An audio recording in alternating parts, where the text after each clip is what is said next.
to be completely honest with you guys, I have been feeling a bit lonely recently, which is, I think, unusual for me to say. I don't usually feel very lonely. I feel I keep myself reasonably busy. I have like a decent amount of friends, but there have been different things that are making me feel a bit lonely.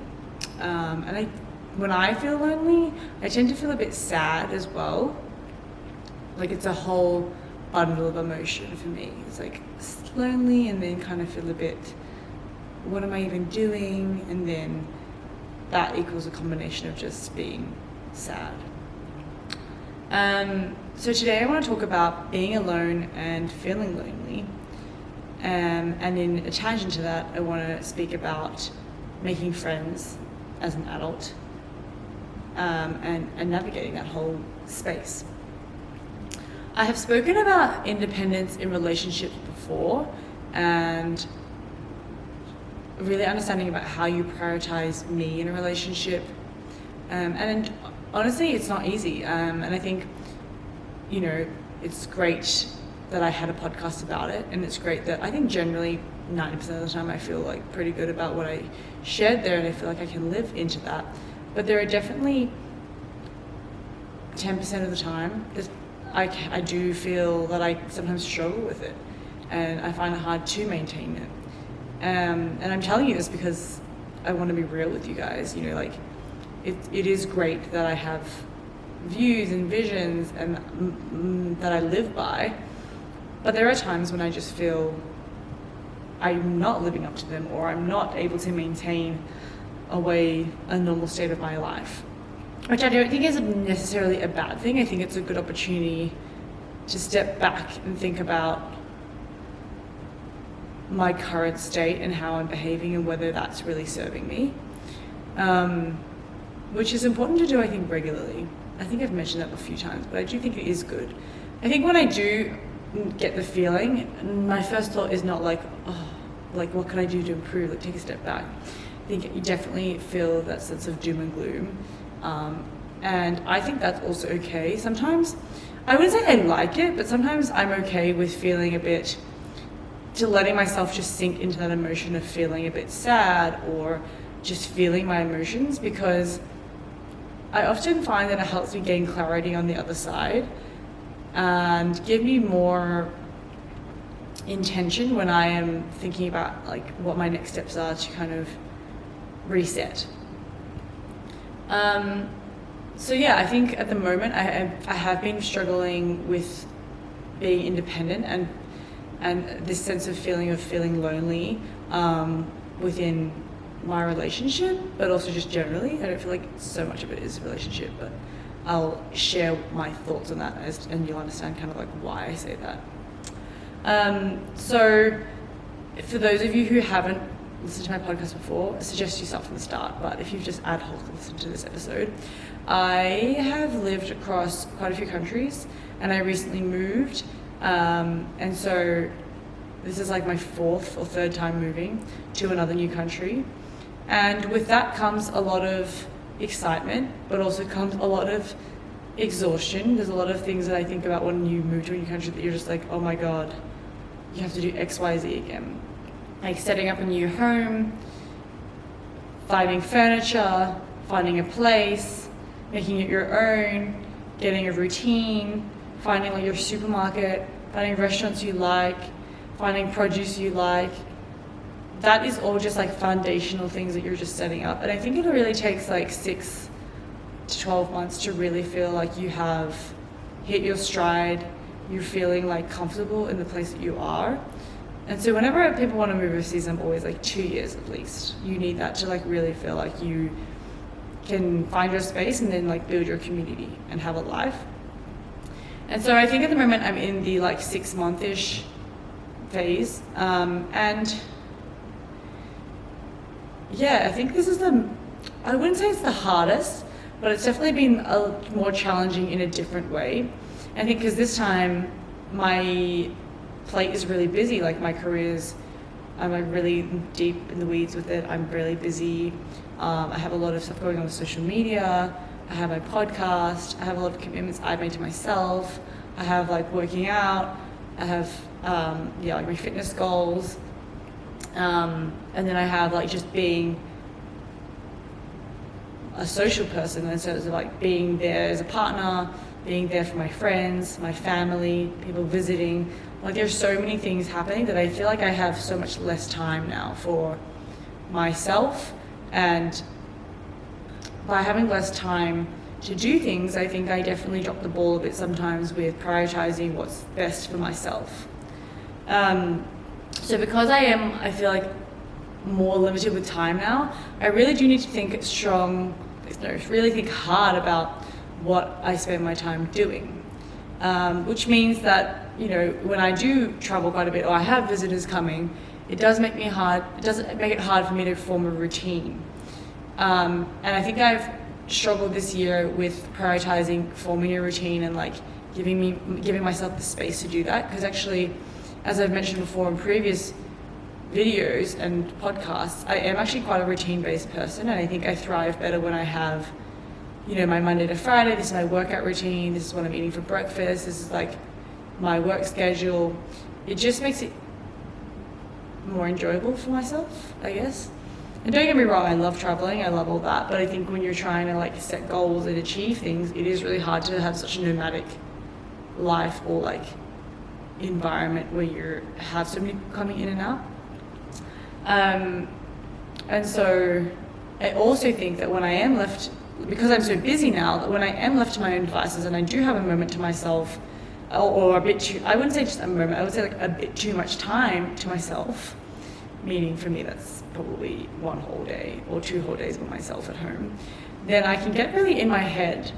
I really give into the intrusive thoughts, and it's, for me, I know the thing that helps me come alive a bit is being able to interact with other people, and just have that social interaction makes me feel alive again.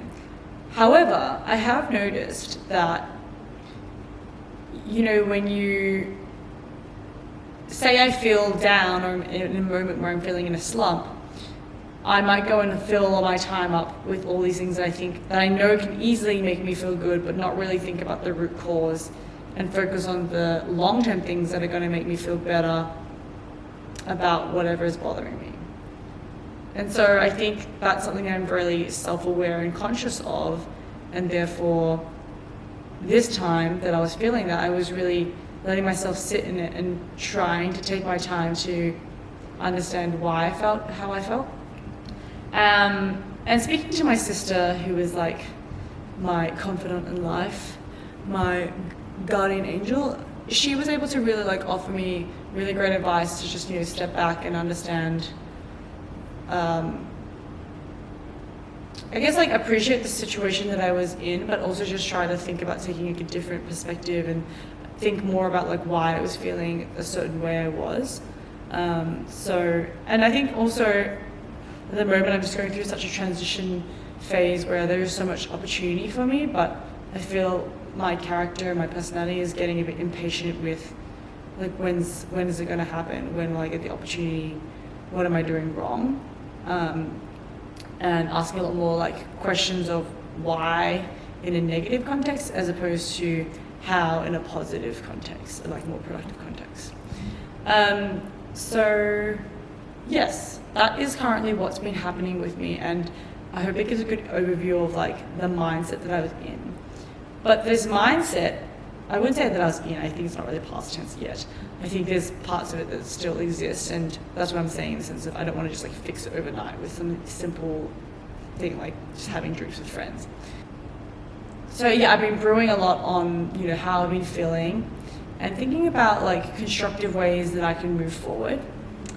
And so for me, I really want to make this podcast all about like how I reground myself, refresh my mind, and reset my energy.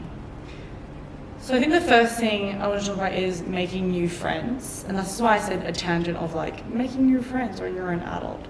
Because honestly, making new friends when you're an adult it's difficult. And I wouldn't say it's difficult because like the actual action of it is hard, as in like the access to friends is hard. I actually don't think that's the problem, because I think actually, as you get older, I think your circles get smaller in the sense of, when you were in primary school, when you went from primary school to high school, maybe you had like one connection of like, oh, you were friends with that person, or you live down the road from me. And then once you go from high school to university, it's like, oh, XYZ from like what school? Like, we all know each other, and then that's where your circle gets smaller. And then when you get to work, it's like, oh my God, you're somebody's sister. And by the time you're like in your mid-20s or late 20s, you've met that's where you've met pretty much all of your friends. What I'm trying to say is, by the time you get to work, you've only got like 1 degree separation between most people that you have met or know of, especially if you grew up in that space. But I do think at the current space that I'm in, like, everybody knows everyone. It's like a super insular, it's quite small. And so I don't think it's hard to have access to like people to meet, but I think the action of going out there and like actually making the friend is really tiring, because you have a different sense of energy. Like I was saying, you have different priorities, you have less time. So I am not going to just spend my time with anyone, and I just physically do not have the time to like nurture a friendship like I would have when I was maybe 20. So for me, I really focus on meeting people who I really connect with, and it's effortless. If it's like a lot of effort, someone really requires me to be a certain person that I'm not, I am not here for it. I do not have time for it. I cannot be bothered. And so I think when I think about making friends as an adult initially, when I'm like, okay, I really need to get out there and make some more friends, especially when I'm like moving to a new place, it exhausts me a little bit, because I'm like, oh, I have to go through this whole like getting to know you phase. But I honestly have to say, like, if the person is a right fit for you, it's not like that. Because it'll just be joyful to like hang out with that person and easy. But that caveat to that is that you have to go through meeting quite a few people before you get to that place or find those people that are your people. So I would say that action and that like discovery phase is probably the most exhausting thing to think about when I think about making friends. The other thing is, even though I said like there is a great access to friends, like it still requires you to go out there and put yourself into different situations, change your routine, change like maybe what you like to do, and be a bit more adaptable to put yourself in those positions to make those new friends. And that itself also takes time, and it takes a lot of like flexibility. And then I think for me, what I've been struggling with is like when you are in a relationship and we actually don't spend Monday to Friday together, we're like super busy with work. We see each other for like 2 hours at nighttime, and then we could go to sleep. It makes you want to prioritize your partner first. And I think I have a bad habit of that, where I would rather spend most of my time with my partner and like prioritize that with them, because I enjoy their time the most. But I have noticed recently how that can be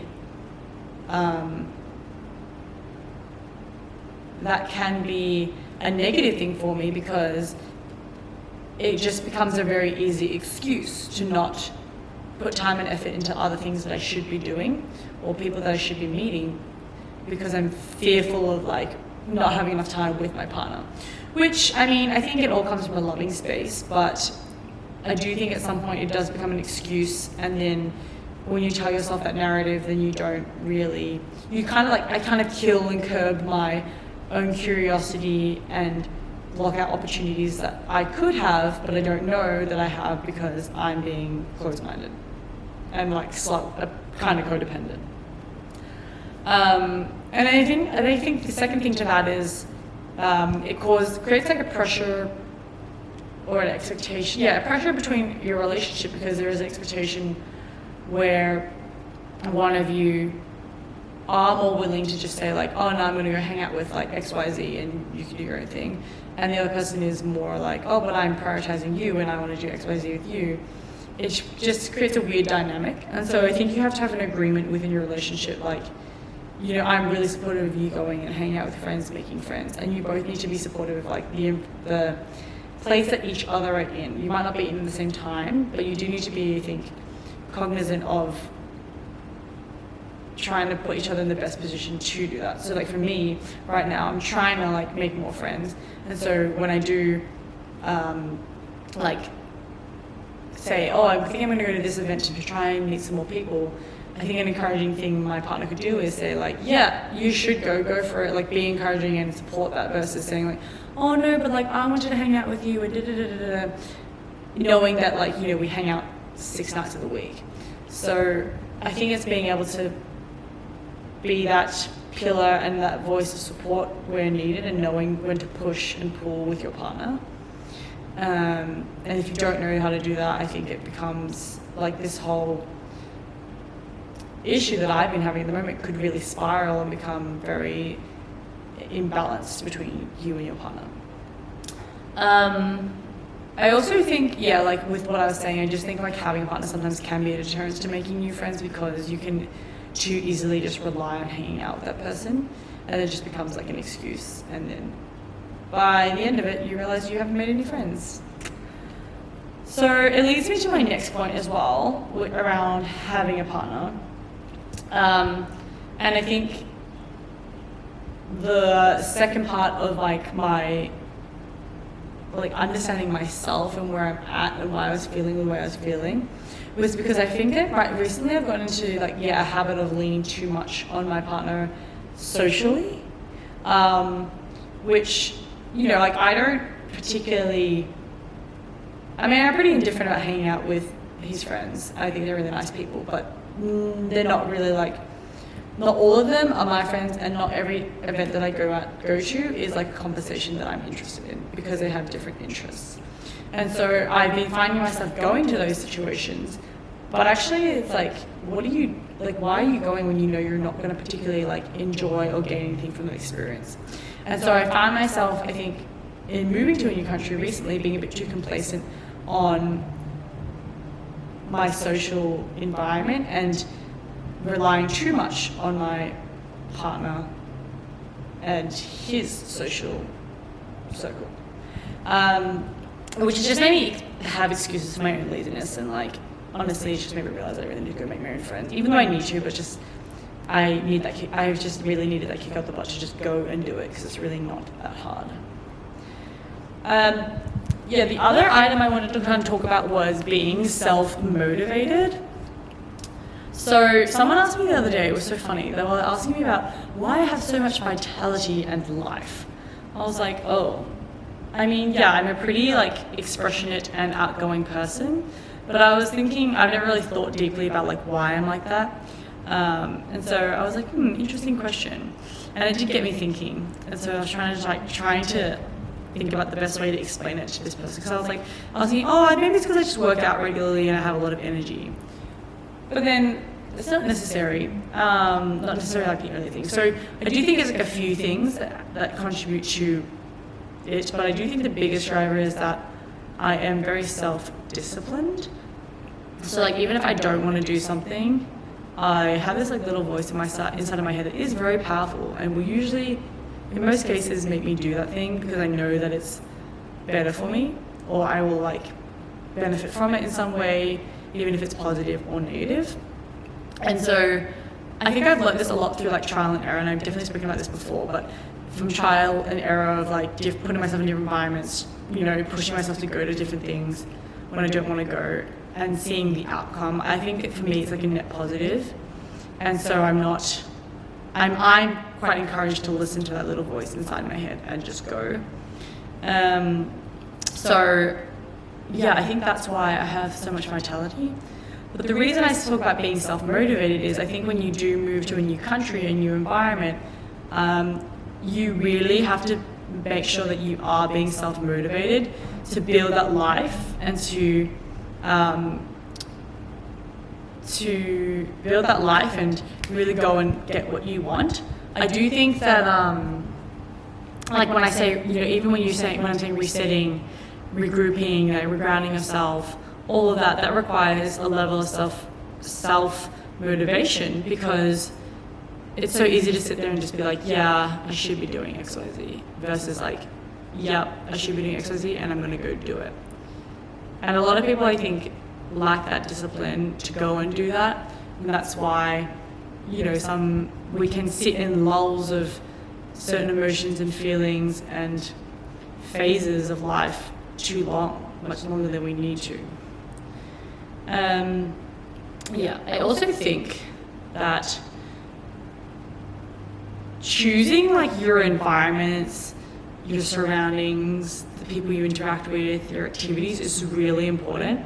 And I say this because I think that for me, what I've noticed recently is I think I'm really affected by my surroundings, like the place that I live in and the environment that I'm living in, and how that correlates to my ability to do things. So I've realized that I love accessibility, like just like ease of accessibility. So when I lived in Hong Kong, I loved that my gym was literally downstairs in my apartment, because it made it so easy to do the things that sometimes that I would find hard to do, like go to the gym. Like I go to the gym like every day, but like, you know, sometimes you wake up and you're like, oh, do I really feel like it? Do I have time? And if the gym was really far from me, it would be way easier for me to just say like, no, I don't have time, can't be bothered, not going. But I feel because I had such great accessibility for the gym to be downstairs, there was never an issue. Like I literally had no excuse, and so I would go very regularly. So I've noticed that I'm that person that, you know, where I don't want to do things, or it can be hard, or whenever I'm setting up my like environment, I've realized that I need to make it as accessible and convenient for myself as possible. And I think the more like the average person gets busy and has a really crazy schedule, the more you need that, the more you need to focus on making things super accessible for yourself, that you don't have so many excuses to get whatever it is that you need to do done. For me, I think when I lived in Hong Kong, I loved the energy. It was super vibrant. There was so much happening. I loved the access to outdoor nature. I think it was just an environment that did help me really thrive and live into my independence. I do think the environment I'm in now feels a little bit less like that, and so I found myself having to battle with being a bit more self-motivated, because the current like ease and accessibility of doing things that I want to do isn't to the same level as it was at Hong Kong. And so you're not being like thrown things in your face and overstimulated so easily. So I think it's a good moment for me to step back and kind of realize that when I don't have all these distractions, what is it that I want to prioritize, and like how will I go about making things happen for myself. So the last thing that I think it contributes towards this whole like topic is around controlling your mindset. So in a few podcasts ago, I talked about how the words you speak become the house you live in. Love that quote.